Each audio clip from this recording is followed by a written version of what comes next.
Welcome everyone. आज हम बात करेंगे अपवर्क के फीस सिस्टम के बारे में कि अपवर्क किसी भी कॉन्ट्रैक्ट के ऊपर, कॉन्ट्रैक्ट बेसिकली उसी एग्रीमेंट को बोलते हैं जो कि आपका क्लाइंट एंड फ्रीलांसर के बीच में जो तय हुआ होता है, आप उसको एक कॉन्ट्रैक्ट बोलते हैं कि अपवर्क की फीसेस किस तरह से हैं और अपवर्क क्या बीच में कमीशन लेता है। इसकी एग्जांपल ऐसे लें कि ये जो मिड फ़ी है, ये जो जिसमें से आपकी टोटल अर्निंग जो आपको क्लाइंट की तरफ से आएंगी उसमें से अपवर्क अपना एक चंक लेता है जिसको आप अपवर्क फ़ी कहते हैं। इसकी डिटेल्स अगर हम बात करें, अगर उस तरह से इसको देखें तो यहाँ पे इसकी कुछ डिटेल्स हैं जो कि हमें गिवन है। अपवर्क सबसे पहले जैसे ही आपका कोई भी कॉन्ट्रैक्ट स्टार्ट होता है, तो अगर आपका कॉन्ट्रैक्ट $0 से लेकर $500 के बीच में है, यानी कि आपकी टोटल अर्निंग 0 से लेकर 500 के बीच में, डॉलर्स के बीच में है, तो आपको अपवर्क तब तक उसका 20% चार्ज करेगा। ठीक है।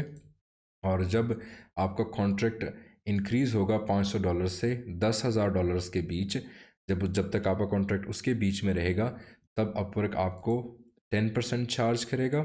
एंड जब जैसे ही आपका कॉन्ट्रैक्ट $10,000 से अबव चला जाएगा, तब आपको अपवर्क 5% चार्ज करेगा।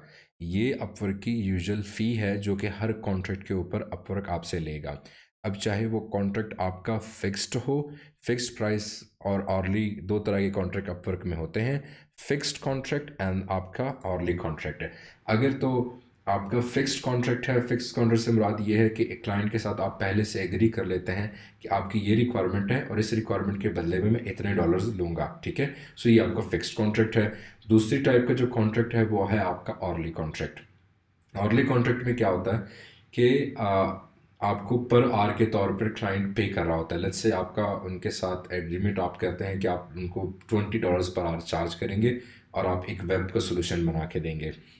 बट जो रिक्वायरमेंट थी वो क्लियर नहीं थी, तो क्लाइंट ने आपको एक ऑर्ली कॉन्ट्रैक्ट दे दिया कि आप जितना भी इसके ऊपर काम करेंगे, आप उसी हिसाब से अपना टाइम लॉग करते रहेंगे और जो टाइम आप लॉग करेंगे उसी लॉग टाइम के परस्पेक्टिव से आपको क्लाइंट पे करेगा। दो तरह के कॉन्ट्रैक्ट हैं, फिक्स कॉन्ट्रैक्ट आपका और आपका आर्ली कॉन्ट्रैक्ट, जो कि most of the time use होते हैं।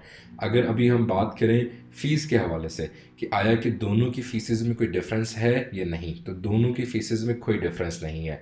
चाहे फिक्स्ड कॉन्ट्रैक्ट हो या आर्ली कॉन्ट्रैक्ट हो, दोनों के ऊपर 0 से लेकर 500 तक आपको अपर 20% चार्ज करेगा और 500 से लेकर $10,000 के बीच में आपको अपवर्क 10% चार्ज करेगा और $10,000 से अबव जैसे ही कॉन्ट्रैक्ट जाएगा तो आपकी फीसेस 5% फ़ी चार्ज करेगा। अच्छा, ये चार्ज कब करता है? अगर आपके माइंड में ये क्वेश्चन आ रहा है, तो जैसे ही आपकी पेमेंट क्लाइंट के पास से रिलीज़ होके आपके पास अवेलेबल में आती हैं, विड्रॉल के लिए अवेलेबल आती हैं, तो आपके पास जो विड्रॉल में पेमेंट आती है तो उसमें से ऑलरेडी पेमेंट कट जाती है। लेट्स से आपके पास एक क्लाइंट ने, आपका प्रोजेक्ट था $1,000 का, तो $1,000 के कॉन्ट्रैक्ट के ऊपर आपके ऊपर जो फ़ीस लगेंगी, आप अगर पहले 500 तक आपके 20% लगेंगे और नेक्स्ट 500 होंगे उसके ऊपर आपका 10% लगेगा। टोटल अगर आप कैलकुलेट करें इसको, आप 500 का 20% निकाल लें एंड 1000 का भी आप 10% निकाल लें, तो अगले 500 का, टोटल ये मिल के आपकी एक फ़ीस बनेगी जो अपवर्क ऑटोमेटिकली उस पैसों में से डिडक्ट करेगा जो क्लाइंट ने आपको पे करने हैं। आई होप आपको ये अपवर्क का पेमेंट सिस्टम समझ आ गया होगा। ये इनका फ़ी सिस्टम है। Thank you.